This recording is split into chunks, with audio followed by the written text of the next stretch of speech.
Good afternoon, everyone. Welcome to the Black Intellectualism Movement. I am so excited for you all to tune in today. We have an awesome conversation lined up, one that I think is much needed, not just for the state of Louisiana, but for our entire country. And I will go on to say the world. We know that we are facing a very different political climate than we've seen in a while. And while we did anticipate some of these changes coming down the pipeline, there are several things that are a little surprising to us, unexpected, that we are having to learn information about, figure out an active game plan, and make a strategy to advocate.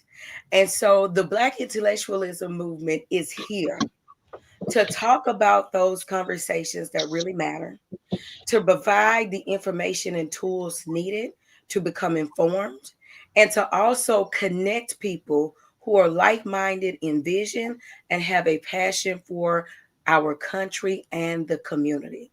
Yeah. I'm really excited today to have Dr. Mike McClanahan here with us, who is our state president of the NAACP.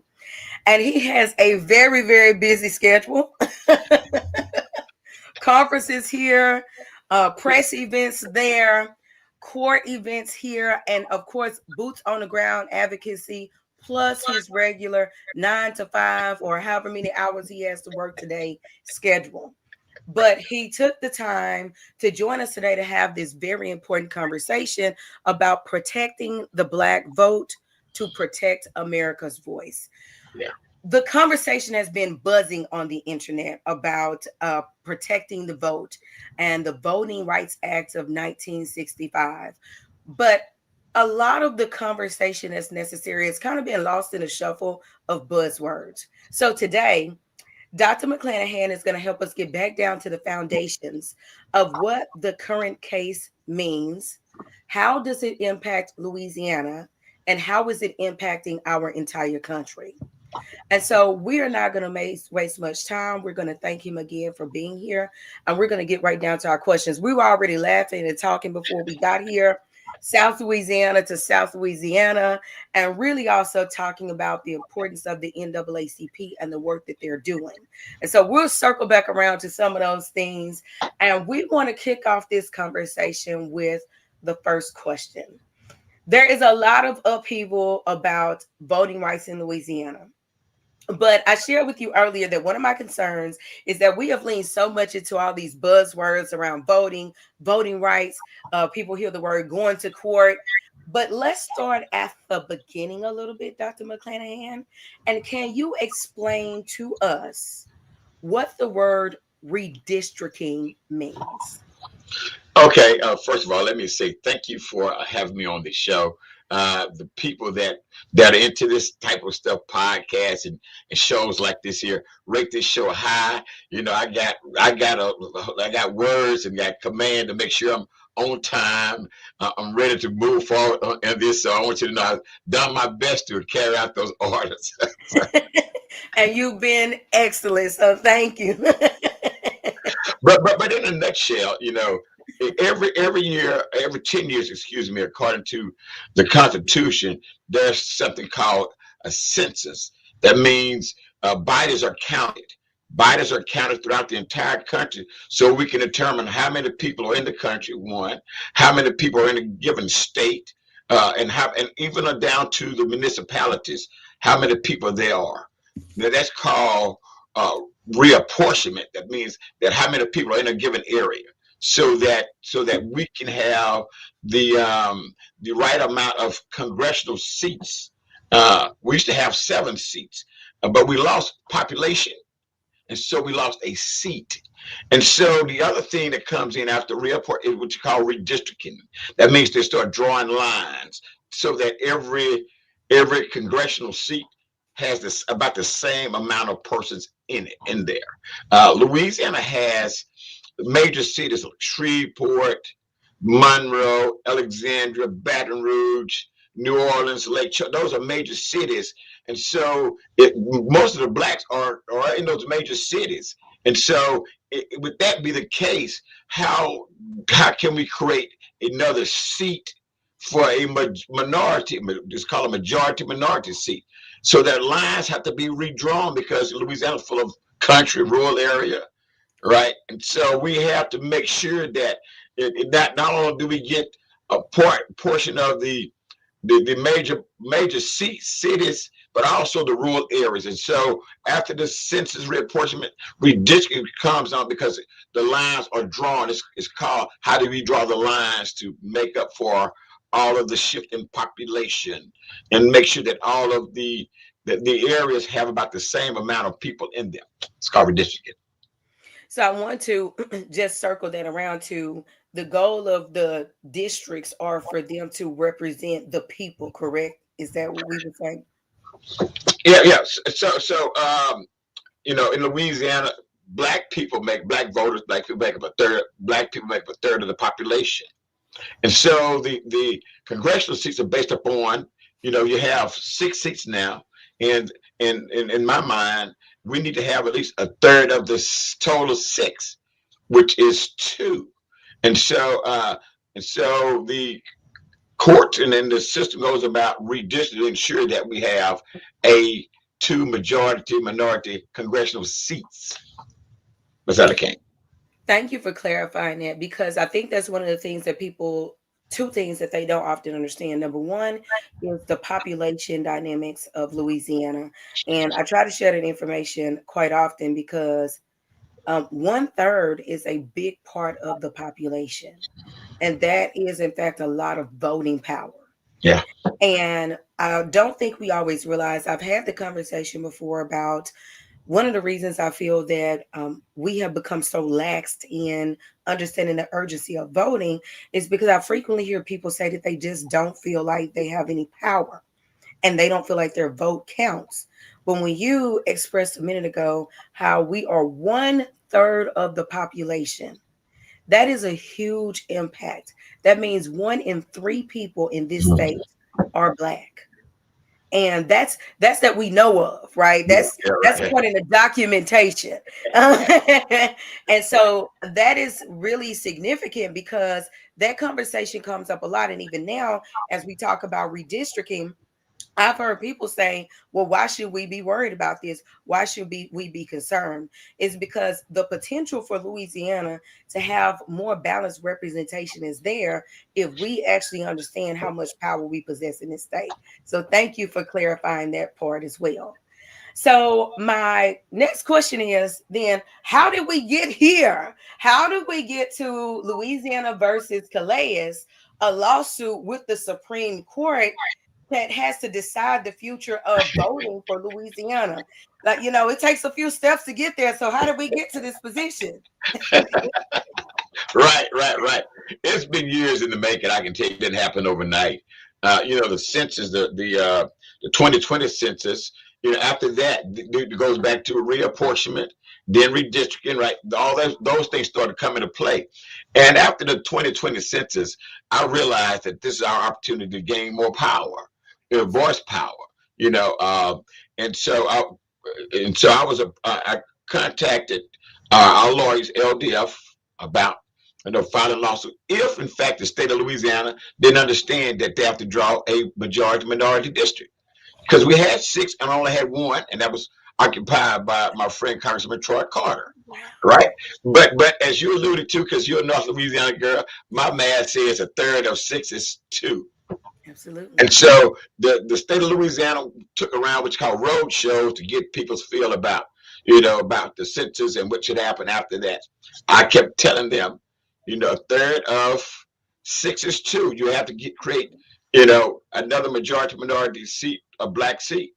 And not only that, I kept telling all the other bodies too, Supreme Court, they had, so every elected body like that has to be redistricted, all of them, school board, municipalities, all down the line. Even the Louisiana legislature needs to be redistricted also, because of the shifting population and all that. So we got to Calais because the state of Louisiana had an opportunity to draw another Black majority minority district, they failed to. So we sued them. And I'm a man of my word. I told them if they didn't do right, I was going to sue them. And I did. And I didn't make no bones about it that I had the best lawyers this side of heaven. The NAACP Legal and Education Defense Fund, they were I had them on speed dial. And so when they didn't do right, we sued them. Their plaintiffs like Press Robinson. So his case was Robinson versus Louisiana. Robinson versus Arduin, who was the Secretary of State then. And so when he uh, went out, then Nancy Landry came in. So we substituted her. Don't care who we substitute. We were still the plaintiffs. And we had some good plaintiffs in it. And we had a trial. We had a trial here in Baton Rouge because the suit was filed here in the Eastern District here in Louisiana, federal court. And the judge ruled in our favor all the way. And then you know how these things pan out. So the lawyers would appeal different rulings. They would had to go back, come back down to the court. But ultimately, we won. And Supreme Court ultimately said about 2 years ago, because they were dealing with a case in the Milliken case over in Alabama, they said, Louisiana, you can go ahead and draw your second majority minority district because what you're saying is right. So we did that. The state of Louisiana did a special session to create this map that had the 6th congressional district in it. The state of Louisiana did. Now, I'm letting everybody know that the map that they submitted and voted on was not the best map. But, the state of Louisiana and these legislatures, they play politics with these maps and these lines, right? The best map that I thought was going to go up through the northeastern part of the state, and it was going to affect Julia Letlow, Congressman Letlow. So that would have been the area. Right. But what they want to do is protect her because they didn't like Congressman Gary Graves because he had gone against, as I appreciated, Governor Landry in his bid to become governor at the time. Mm-hmm. And so they passed it, and the Supreme Court says you all are fine.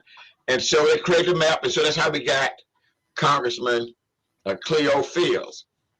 But in the meantime, and this is the crazy stuff. This is Louisiana. You can appreciate this. So his district runs from Baton Rouge through, I want to say West Baton Rouge, Lafayette, Natchitoches, and grabs a piece of Shreveport. Red River grabs a piece of Shreveport. How about white folks in those towns says, we don't want to be represented by no black guy. Y'all are violating my rights. So that's how we have Calais versus Louisiana. Because the white voter says, no, hold up, wait a minute. We don't want Cleo Fields, the black guy, representing us. We should have a white representative. In so many words. So in the end, would you say that the issue wasn't even about the best representation? It was about who people wanted to have representing them. Yeah, no, Louisiana's a strange place. They definitely wanted who they wanted to represent them, and it wasn't Cleo Fields, somebody dark skinned like me and you.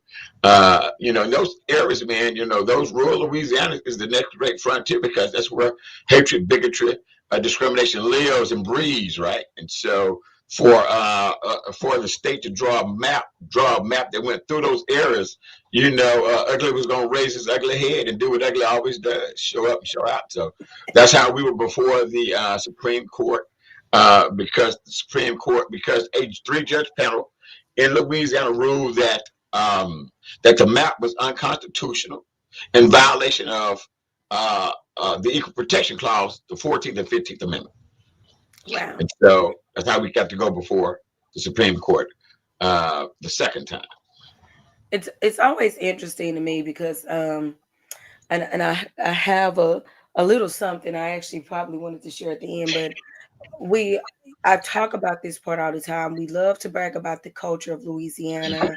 We love to talk about the food.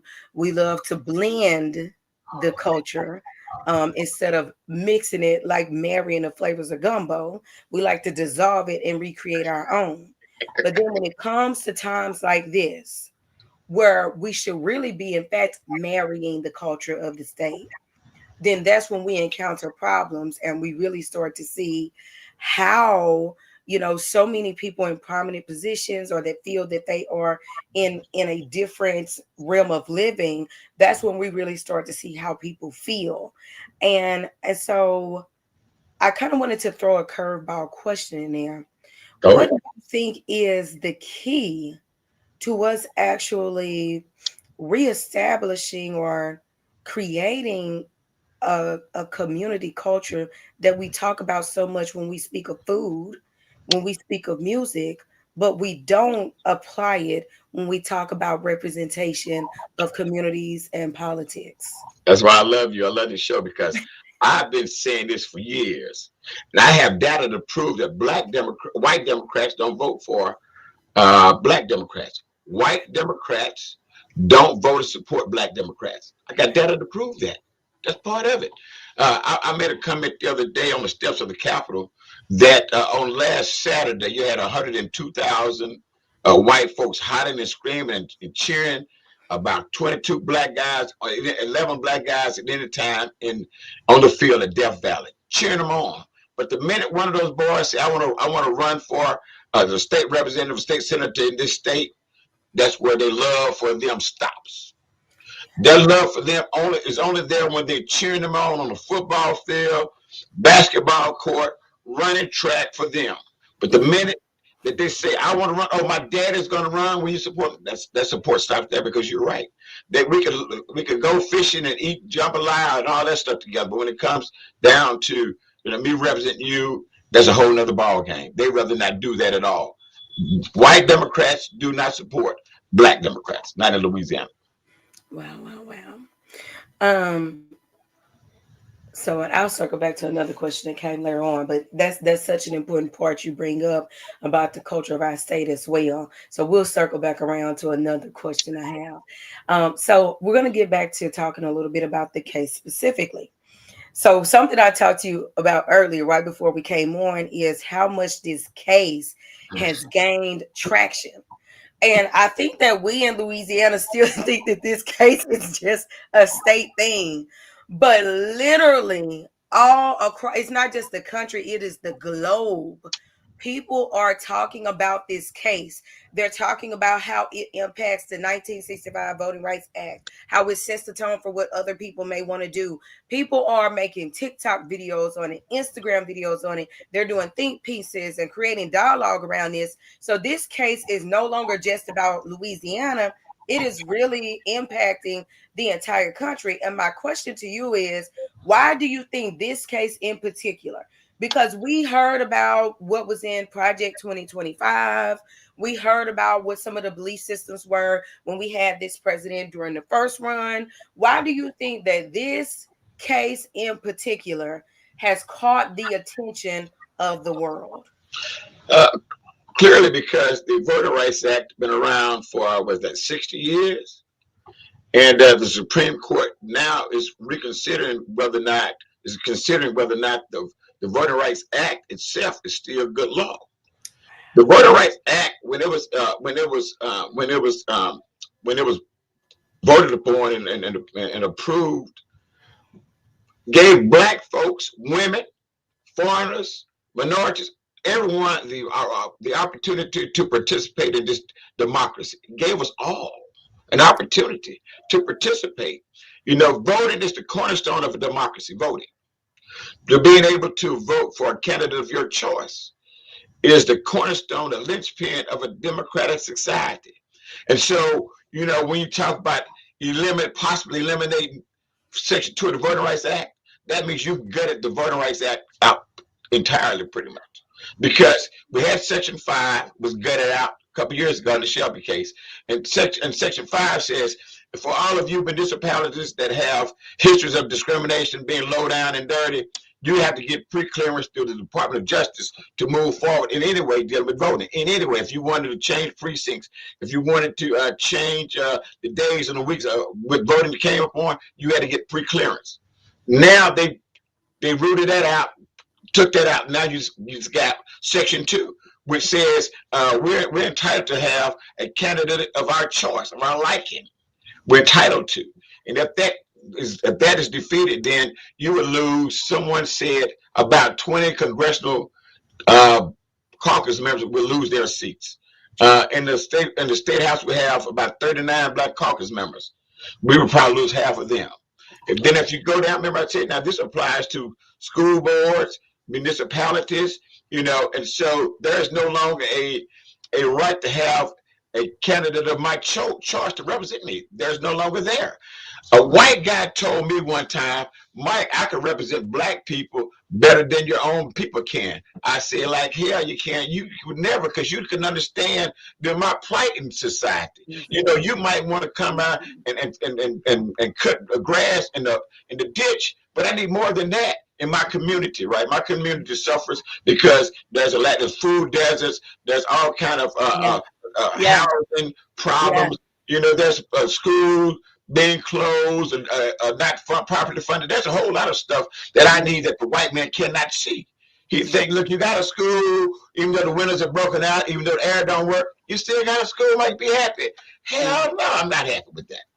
Yeah.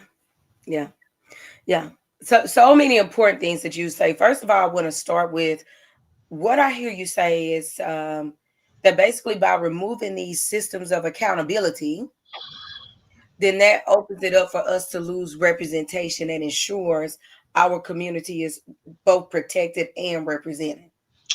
I like that word protected because, when we send somebody to a state house or to a council, we want them to protect our interest and to uplift us and motivate us and send us to another level. We expect that. That's why we have candidates of our choice. And I can look back, and I'm not that old, but I am that old. I can look back over the few years, and I can tell you, under the white leadership, they would only come around when it's election time. You're from the North, so this is how it happened. So during election time, you only saw these candidates during election time. They would come to the church. They knew the families that they could count on for votes, right? They would come with a brown paper bag. They would come with a case of beer. The brown paper bag had grease on it because they would bring fried chicken. And then they would come with a bottle of whiskey. It would be in a brown paper bag. Then they would come up with a wad of money. It was just fives and ones. They had us. But they only came around during election time. That's only every 3 or 4 years. They never came around. My representative goes to church with me, probably went to the same high school with me, go to the same grocery store, we go to the same ballpark. Those kind of things, those are invaluable. You can't get somebody that comes along only every 4 years to appreciate what I need in my community. Look, I shared with you earlier that I grew up in Southwest Louisiana. So our experience was bringing that pot of gumbo every couple of years to church and fellowshipping with us for one Sunday. And then we don't see you again for those next 4 years. And so, I truly like what you say is so true, because this is the thing. You can't learn about a community if you only come around when it's time for you to take something. Yeah. And you don't make any time to sow and build.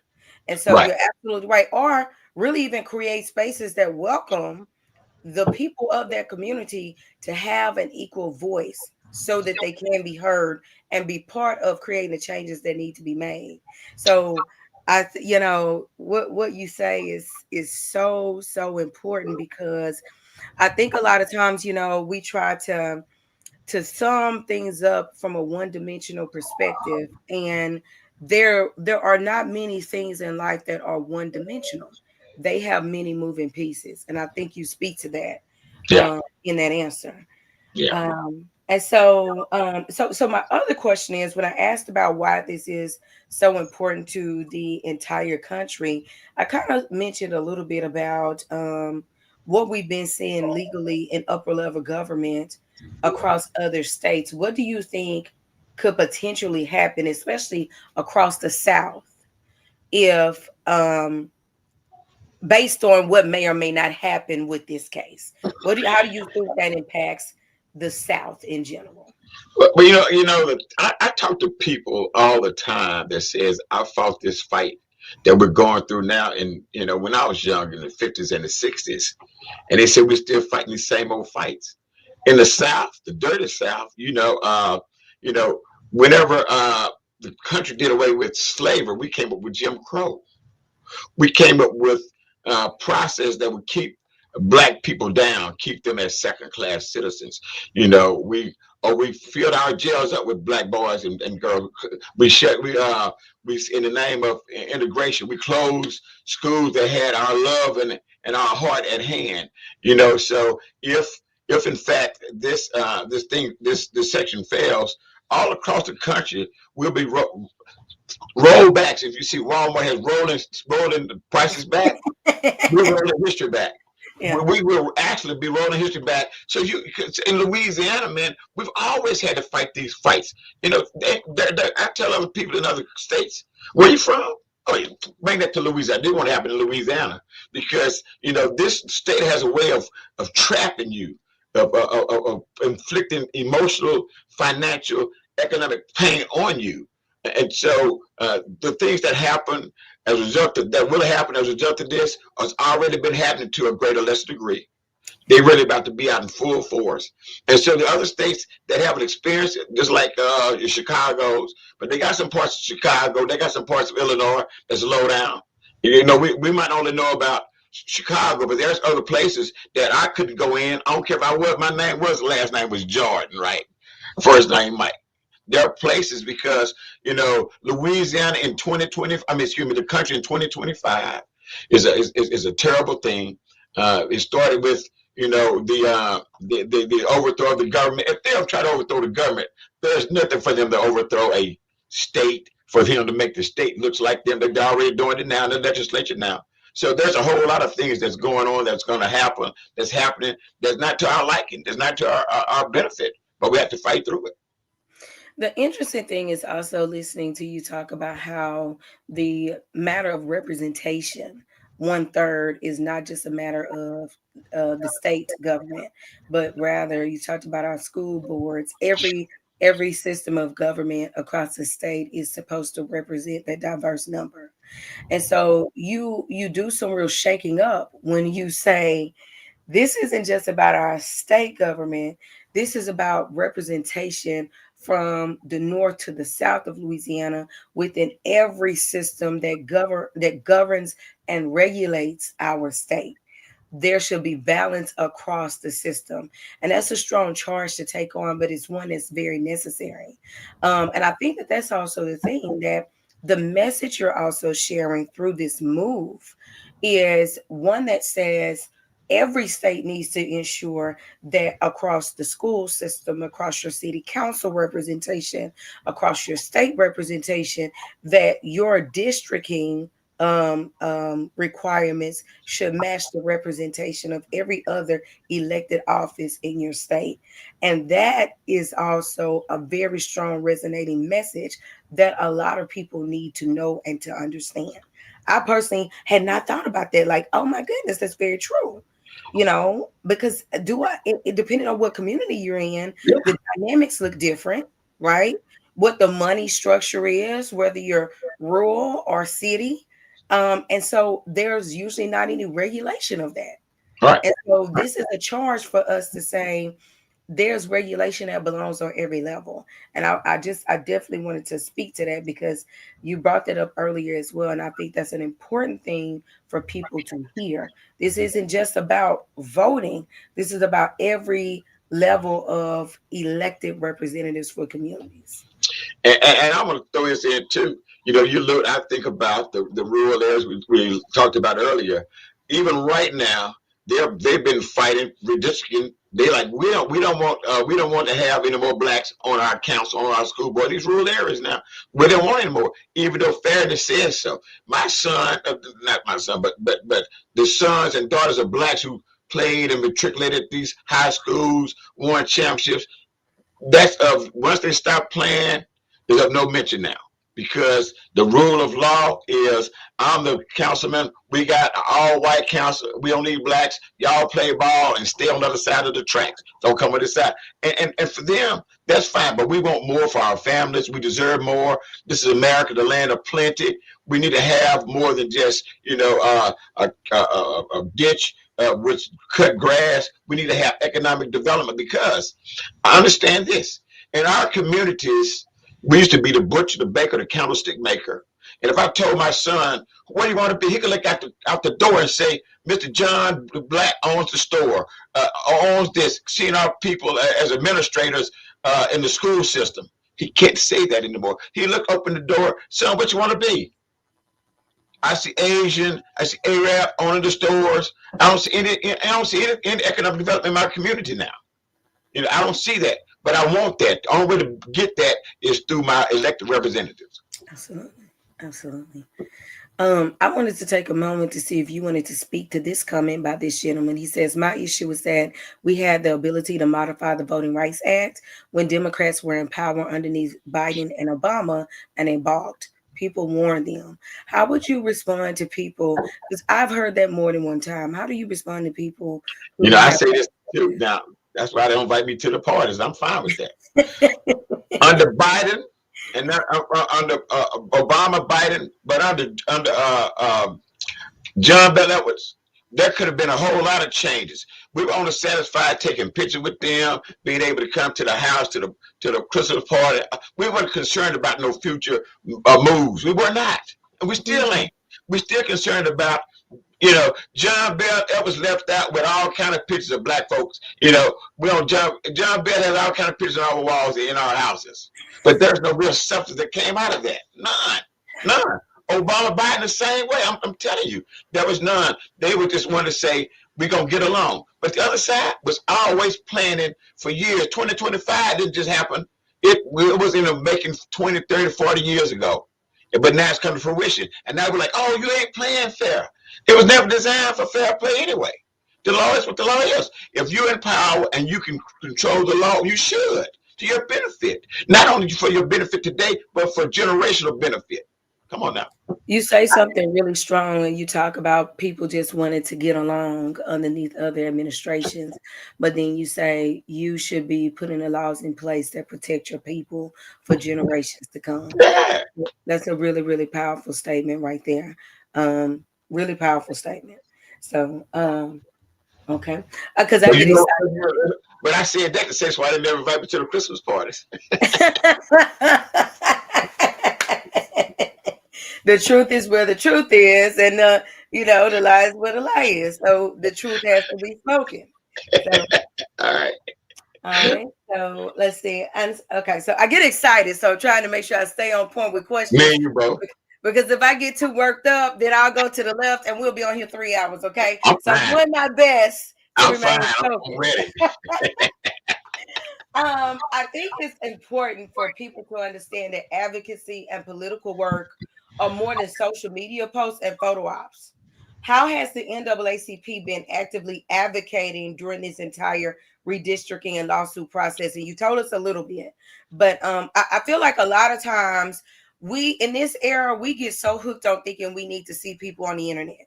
People believe that they need to see a politician online raising sand to prove that they're doing work. They think that online trash talk equals political change.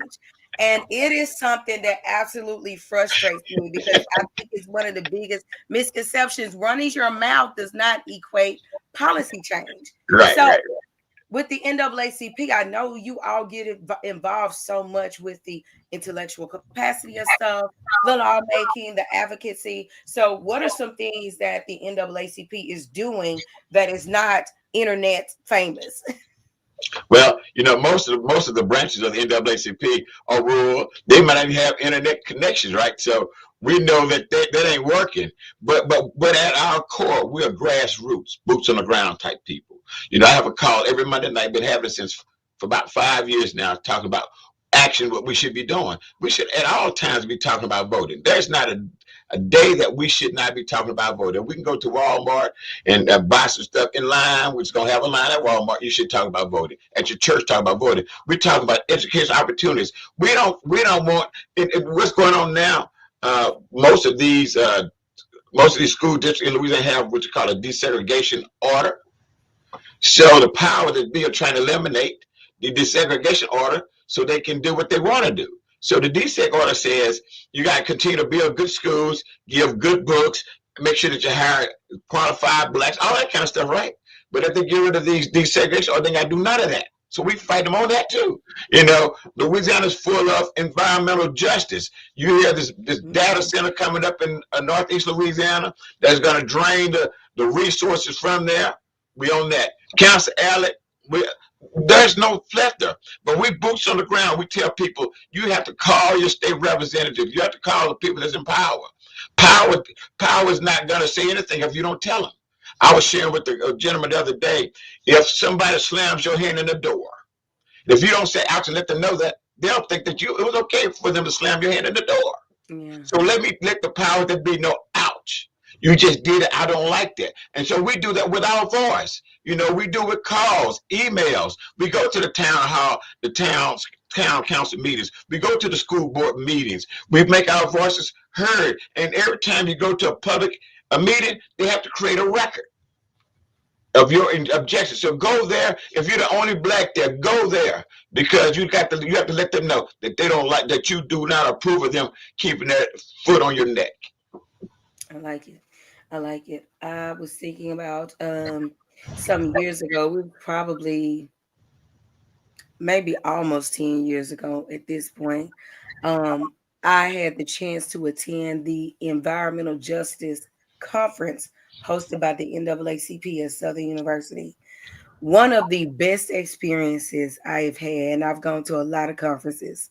It's still such a memorable experience.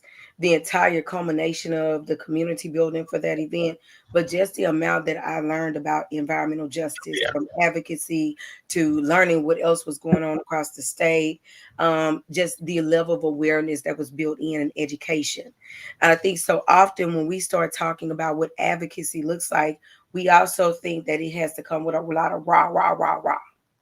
And advocacy is also education and knowledge, and how you apply that in your daily life to make your community better, to improve the quality of lives of people around you. And I think that what you're saying as well speaks to what are we actively doing each day Yeah. to move forward the wellness of the community. Right. You know, And, so and, even if and, I'm not leadership, how am I still showing up? I'm yeah, sorry. yeah. And then the point you make is a valid point. Each one teach one. We can't hold. I refuse to let my members have any information that's going to benefit us, hold it to themselves. Oh no, indeed not. We're going to send it out, and then we're going to have webinars, because I don't send you out to. We do not go anywhere based upon a strategy without first being trained. This dangerous work out here. I want you to train, know what to say, when to say it, how to say it, and where to say it at. We have to be. And so we'll send people out. When you see one of us out on the niche, we prepared, we ready. We ready to take it to the very end.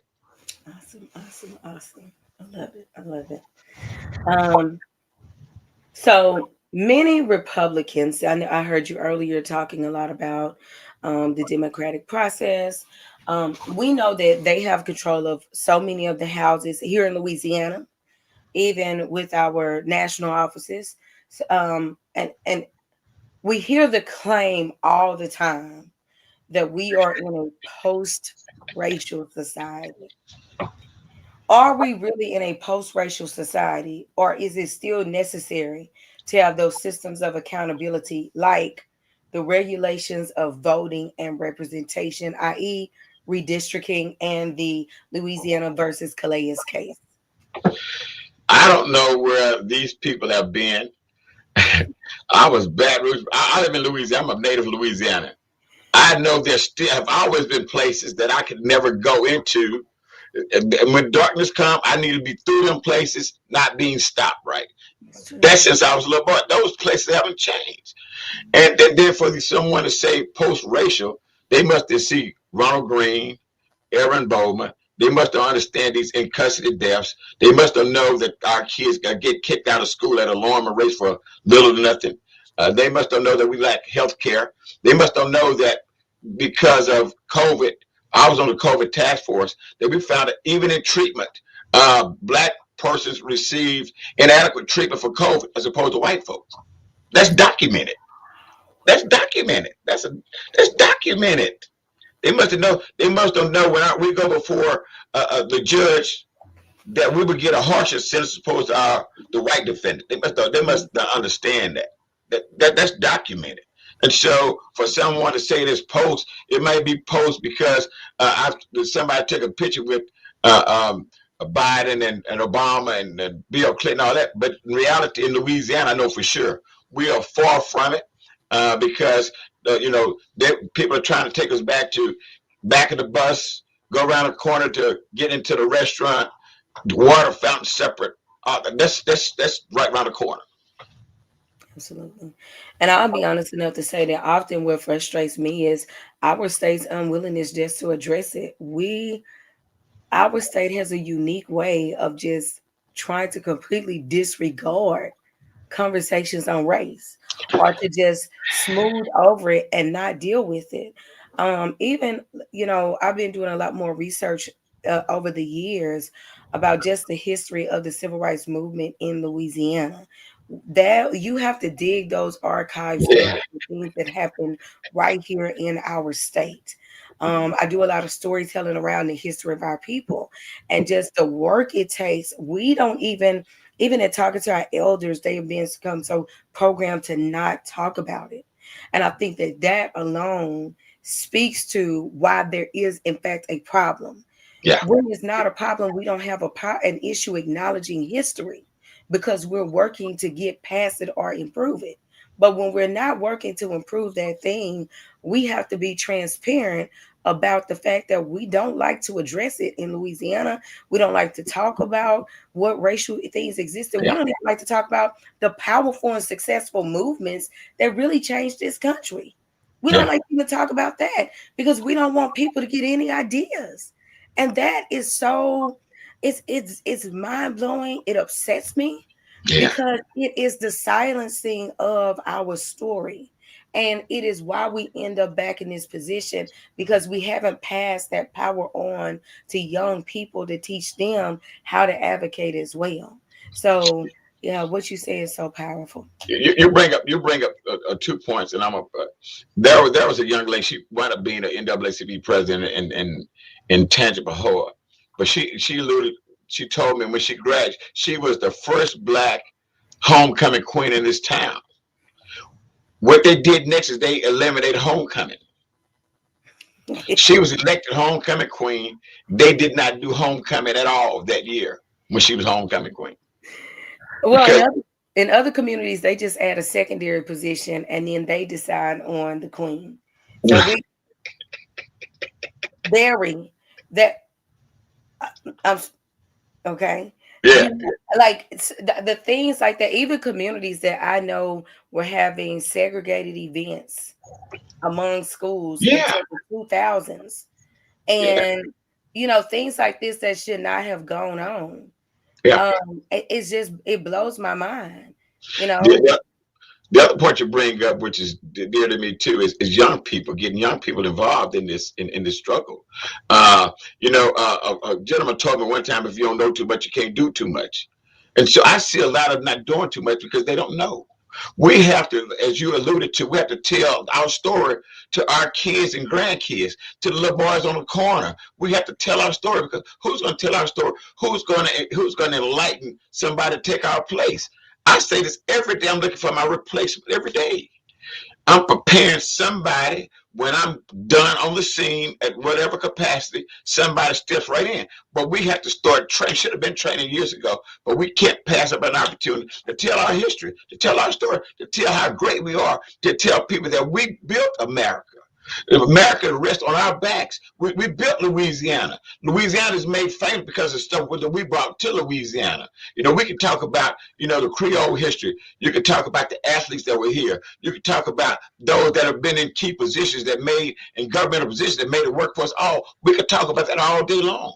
But we here, we have to impose upon, even if they don't want to teach in our schools, we have to learn teach in our churches, in our social media platform. We have to teach our history because it needs to be told. absolutely. You remind me of a poem that I have called "The Black Church," which leans. I insist that God showed me the vision for this work, and it's about the history and the power of our church and restoring the vitality of the Yeah, church because it was always the safe haven. always. And it's not just the religious aspect of it, it is from education to the grounds of building our civil rights and political activism to a place for food and support during trying times like we see right now, and really this place for healing. There would have been no sustainability without the support of the church and spirituality for the work that has moved us forward. And in that piece, I talk about the necessity of us reclaiming the power and the significance of the Black church, because what you say is you're so right. You're absolutely right. I would love for you to share that with me when you get a chance. I love that piece. Absolutely. Share it with me when you get Absolutely. a chance. If it's in a form I could buy it on Amazon, because I need to share that also. Absolutely. And if we get time, I will actually read it before we leave if we Okay, have good. time. And I'll All also right. drop the information of I'm her. getting more than what I bargained for. All right, I'm ready. I'm ready with that. Yes, sir. I sure will. So the next question says, what happens if Republicans get what they want in this case? What does that mean for us? Well, that means that we are back to the feeling like the '60s and the '70s. I was a little kid. I was born in the '60s, and so I will experience something that's that we thought was non-existent now, and that this generation here would never knew about because it wasn't taught. If it wasn't taught in school, you about to get it firsthand. That means that they'll be able to represent us the way they want to represent us, and that's haphazardly. It's always been like that. Is the across the tracks first, and then we guess what's left. And so they'll be able to continue to make laws, pass rules and regulations that benefit them to our detriment. They will continue to do that. They'll be able to pollute our neighborhoods like they want to without anybody saying anything about it. They'll be able to continue to lower the age that little black boys are deemed criminal. They'll be able to do that, Amen. lock them up and throw away the key. They'll be able to create food, more and more food deserts, where communities lack the proper food, proper nourishment. They'll close down clinics in our neighborhoods and, make us drive miles and miles away. But at that end, we'll be dead because most of us don't have reliable transportation. They'll be Absolutely. able to take all of us out of these Section 8 housing. And then when they do that, we'll have no place to go. Generations have lived in Section 8. Now we have no place to go. Mama lived there, grandma lived there, we have all of that. So once this case falls, and I hate that I told the Lord, stop showing me this kind of stuff. And so I said for years that we will not understand how important or how good we have it, how important we have it today until we lose all those things I just alluded to. Slowly but surely, they're losing those things, right? And that's when we're gonna wake up. But when we wake up to that point, it's too what? It's too late. It's too late. When we wake up and see those type of things, when you see militarized vehicles driving in our communities with police written on the side of ICE agents, when you see that, it's too late. It's too late. You made me think about something as well. Whenever you said, that thought got away from me so quickly. So what I was thinking about was even the concept of when I say us. What tends to bother me is every time we say us, especially when we talk about the NAACP, which is for the advancement of colored people, which covered a wide range of communities. But in addition to that, quite often when we see things like this, where we're talking about voting rights and the impact on the community, we believe the impact is one dimensional. Mhm. In my opinion, this includes it impacts what society hopes impacts a race of people actually impacts a class of Come on, people. sister. That's right. Talk about it. And Talk so about it. people aren't prepared to feel the burn that we felt for so long. What would you say about that? Like the impact across the board with this, not just being what people often think is the black or the community of color, even. Well, there's a saying that says, "Black black excellence rises all boats, lift all ships." The Civil Rights Act, the Voting Rights Act helped everybody. Civil Rights Act helped white women. You know, all women of color. Voting Rights Act, women couldn't vote just like black folks couldn't vote. They ain't always had that right. When we come up, everybody comes up. When we get health care in our communities, Asians, Hispanics, they do too. When we get better schools, they do too. They benefit from our labor. You know, as a matter of fact, during the voting rights, during the civil rights movement, they played a vital role because they were being ostracized. They were being put in camps and all of that kind of stuff. They just started being deported. They've always had X on their backs too. So when we came together, when we started pushing for us, they benefit. All these nationalities that come over here benefit from being able to vote, being able to go to elected candidates of their choice. New Orleans had a couple of years ago. They had a Vietnamese congressional representative out of New Orleans. Groundbreaking. When we rise, Every- Absolutely. that's right. Everybody rises. Absolutely. And I think that's always an important conversation to have, especially in this era, because I think that that was one of the biggest misconceptions about where we are now and how people thought things would shift. And already we're seeing it crumble and Yeah, impact everybody. yeah, Um, and because we come from a community where we always look out for everyone. Anytime the Black community was able to make an advancement, we never sought to make an advancement solely right. for us. I think about how I was raised with my grandmother, even the practices of my mom, right? Even if you are the one that experiences disenfranchisement, if you get blessed and you know somebody else who is not blessed, you look out for them too. That's right. And so the issue is now that we see the pain or the problem, people need to understand that if I no longer have that blessing to share, then all of us will be impacted by this. Or if we lose out, everybody loses out. Because in actuality, we what we would like to be just a color thing is really a class thing. And Yeah, I stand by saying Dr. Maya Angelou told us we are more alike than we are different. different. And that's not just about personality things. Those are about the interconnectors of our living lifestyles, our well-being, and our access to resources. Yeah. So I think that we have to, that's so important to talk about. So, okay. So our next question is, um, historically, Louisiana has been a part of the most significant voting rights movements in American history. However, in recent years, voter turnout has been considerably low in both local and national elections. In light of what we're experiencing right now, how do you think we can revive civic engagement among the everyday people? And you said a little bit about it, but I want to give you space to really dig into that answer. Well, for some reason, I've served on these panels. The legislature created a panel that looked after, I can't think what it's called, but in essence, it's how can we get more people to the polls? Our numbers have been going toward the cellar. And some says voter apathy. Some says that they're making it more difficult for people to go out and vote. Um, some say because there's not enough education done around voting. We have too many elections, all kind of stuff. And if I really knew the answer, I think that's $1 million question. But I can share this with you. Uh, you know, if we understood what you said earlier, the power that we have in our vote. If you were to look outside your window and see things, problems, and you understood that if I vote, that I can make that problem better, then we should get better. It shouldn't be that my community has been like this forever, and I'm accustomed to being like that. No, there's better. So the most I went all over the country in some form of fashion, fighting for whatever right. But I realized the greatest weapon that we do have that is our vote.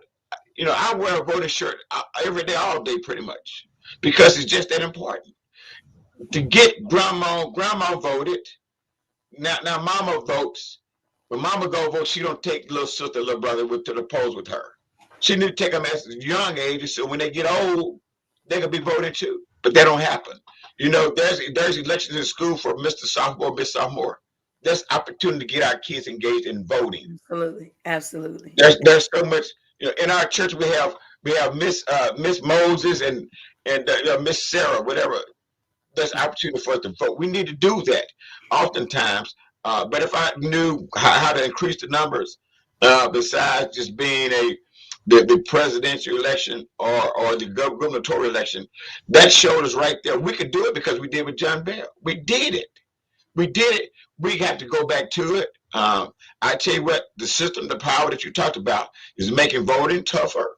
They're passing laws, they're restricting who can sign as a witness on these absentee ballots.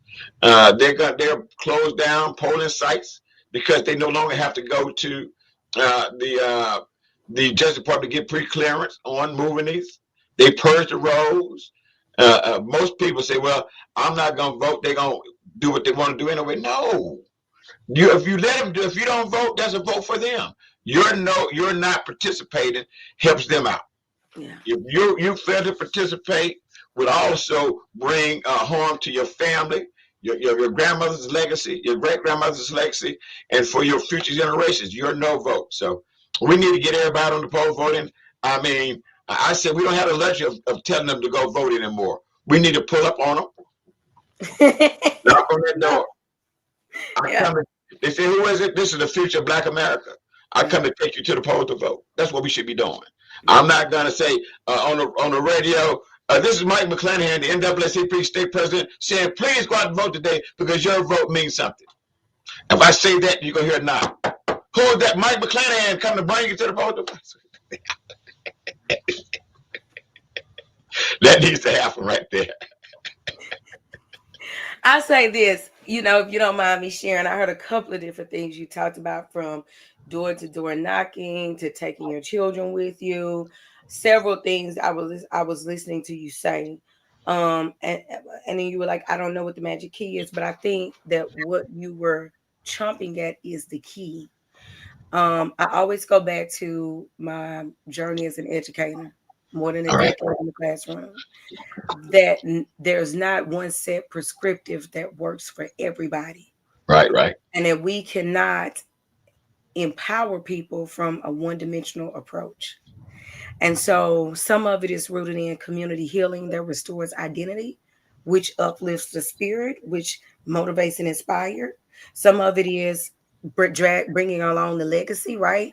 Grandmama would be upset if you didn't do it. Some of it is in the education system, exactly what you said, right? My first activism was in high school, running for class president every year. I ran a campaign, right? And people were waiting, classmates were waiting, because Jamie had the speech and Jamie had the campaign, and they couldn't wait to vote, right? So the training ground, Right. there are so many different approaches to it. Getting people to vote is not a one-dimensional method. Dimensional. No, it's And I think we have to move away from that concept of thinking it is. So just having workshops or just thinking that the commercials are enough is not one dimensional, because we're not a one dimensional not. Right, community. right, There are right. different things that awaken the spirit in different people. And you touched on, like, listening to you say all these different things in your answer. I said, well, actually, President, I think you do know. Because it's all of those things that you actually believe Right. in, right? That actually make the difference for us, right? And us not feeling that um every moment will be a vast win. What you said Yeah. is, we did it before. It's continuously training people to know we can do it again and And again again, and again. and again. Every season is not an up season. That's And right. I always think about everything in the context of my individual life. So then how do we apply that to the collective of people? So if we look at our individual life and then think about the collective, if you have up and down seasons as an individual, then as a collective with so many different So personalities many moving parts. and moving parts and challenges, right? It Right. may be up, it may be down. This strategy may work this year. You may need a new strategy next year. But I love that answer, and I was listening consciously.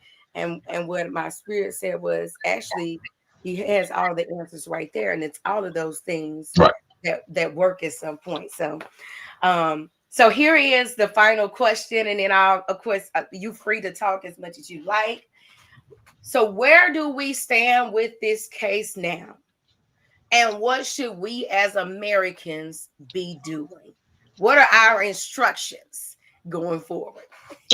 Okay, well, we still have the case. The Supreme Court is scheduled to rule sometime or next year on it. The state legislature here in Louisiana, in its infinite wisdom, is in session now to roll the dates back in anticipation of the Supreme Court ruling. They anticipate the Supreme Court ruling in their favor, and they're if it does, they're not going to eliminate one of the two congressional seats. I think they will eliminate both of them because they have no reason to keep both of them. I believe that. And so, what we need to do as a collective, as a people, we need to continue to train our young people. We do. I'm a believer in train our young people for this fight because they'll grow up as from being a young teenager, young adults to being middle-aged and don't know anything about the struggle, but the struggle is real. We got to continue to pour into them. We got to continue to bring them to the front line, let them see. And then we as adults, we got to be more responsive. And then we got to call out those who are unresponsive that we elect to these positions that are fighting against our own interests. We need to call them out. We need to call them out because we don't have if I think about what happened 20 years ago, I'm like, wow, 20 years passed just that fast. Well, this year's passed just that fast. And so we can't not as a people endure another 365 days of nothingness. We must make it count. It must count. In the cities, it must count. In the countries, in the rural areas, it must count. That means we must do something, no matter how large or small, because you're right. No matter how, we don't have to have a big old victory. Small victories in wars mean I'm about to be re-energized because I did get something out of it, right? And to say that the system here in Louisiana says, well, we get a victory for us could be like, well, I'm going to hold back. Instead of I'm holding back because right is right. What does right look like? I don't know, but right doesn't look like I'm taking you back to the 60s. Let me hold up.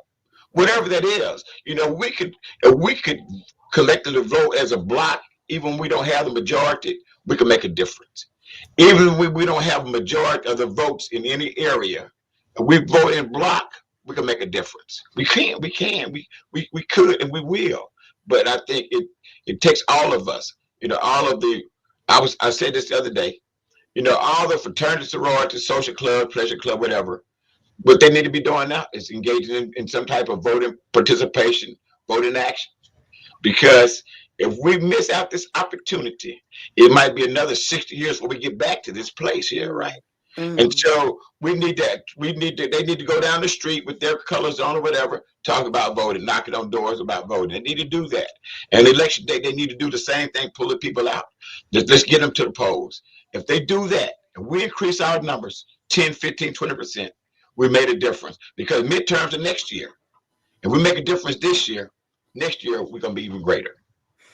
And I think that that's the scary part, but should also be the motivational part, where Yeah. you talk about the impact and the longevity of it. We've heard that over and over and over again. And I think that people need to consider that part with all urgency. It's not just about you. We're literally talking about impacting your grandchildren one day, Impacted. you know, impacting them. And imagine them being born into something that they didn't even have any hand in Wow. doing, you know. Can you imagine that? Imagine that. Man. Imagine that. So I want to thank you so much. Is there anything else that you wanted to say to us, Dr. McClanahan? Anything else you wanted to leave with us? Well, what I like to say is that, we are our brother's keeper. We've been down this road before to a greater, less degree. We're going to get through it. But everybody has to play a part in the struggle. Sometimes it may be making coffee and taking to a group of people that are meeting about strategizing, right? But we all can play our part. Let's play our part because in the end, we win. Because when we fight, we win. So let's continue to fight because we're going to continue to get the victory. I love it. I love it. Thank you so much for those amazing words and for this phenomenal interview today. I really think it gives so much clarity, guidance, and information to the everyday citizens so they can understand the capacity of it, what this case means, what redistricting is, and even why it's important to become active. And so, as we are seeing more information come out and we're seeing calls for community meetings, hopefully we can mobilize people to actually attend. Before we close, I am definitely going to honor my word and share my poem, The Black Church, which I'm very excited about. Yep. It is in my book called Odes to Black Women that I released this past spring, which is a collection that really centers on the era we are experiencing right now. And so I hope you enjoyed this. The book is on Amazon. And I will share this piece. As I tell everyone, When I decided to compose this piece, it was actually initially for a celebration for my church here. But after I wrote it the first time, I really felt like God was telling me it was not done. I come from a family that is on the cornerstone of my church back home in DeRidder, Louisiana, where my grandfather and great grandfather were deacons. And so I realized that God was kind of connecting me even more deeply to understanding our identity. And not just that, that my passion for the arts as a writer was an extension of my grandfathers who were once quartet singers. Come And on. so this poem brings together all of those things. And I tell everybody ahead of time that while my gift is not singing, I move according to the arts as they motivate me.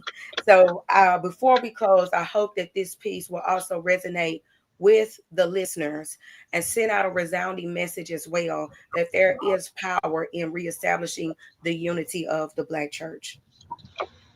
I remember the moment I felt the cold splash of water, the transformation from God's child to the child of God, the interconnectedness I felt with Christ, the yearning I had to live in his light. The flash before me was more divine than I ever imagined, and the journey I take was fueled by Christ's passion.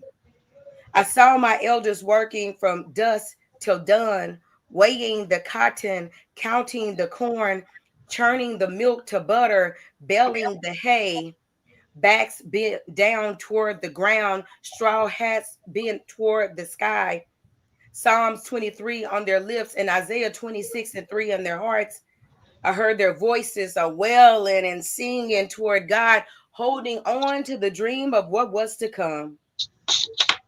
Wade in the waters, wade in the water, children, wade in the waters. God's gonna trouble the waters. There were plenty of things they knew only God could do. Many waters they knew only God could bring them through. Despite the whips and chains, aches and pains, our people always found a reason to believe in God. The fields were supposed to work them to death. The Bible was used as a weapon to silence their voices, but the church was a healing place where unity gave strength to the weary and healing words resurrected the spiritually dead. From the promises from promises of grace to declaration of praise so mighty, the Black church has always been the cornerstone of Black survival. When the church left the fields, it stood shoulder to shoulder on the front line. It passed polling tests, pulled voting levers, and integrated schools. The church held mourning mothers, and its walls echoed the call and response devotions of hurting fathers. I love the Lord, he heard my cry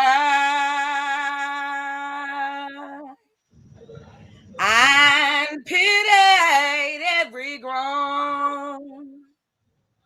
Long as I live and troubles rise, I'll haste unto his throne.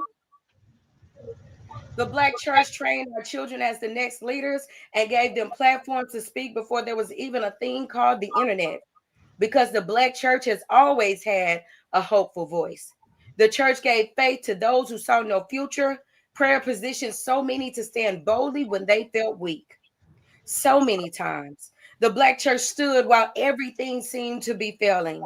Even with our buildings bombed and burned, crosses ablaze in our front yards, and bodies of our babies swaying from trees, the Black church still believed.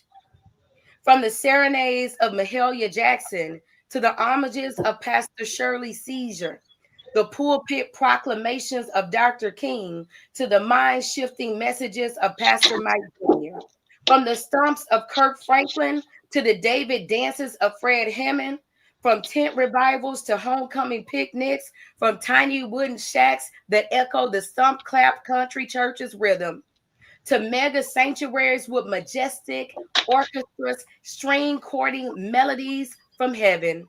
Worship has always had an invaluable worth in the Black church.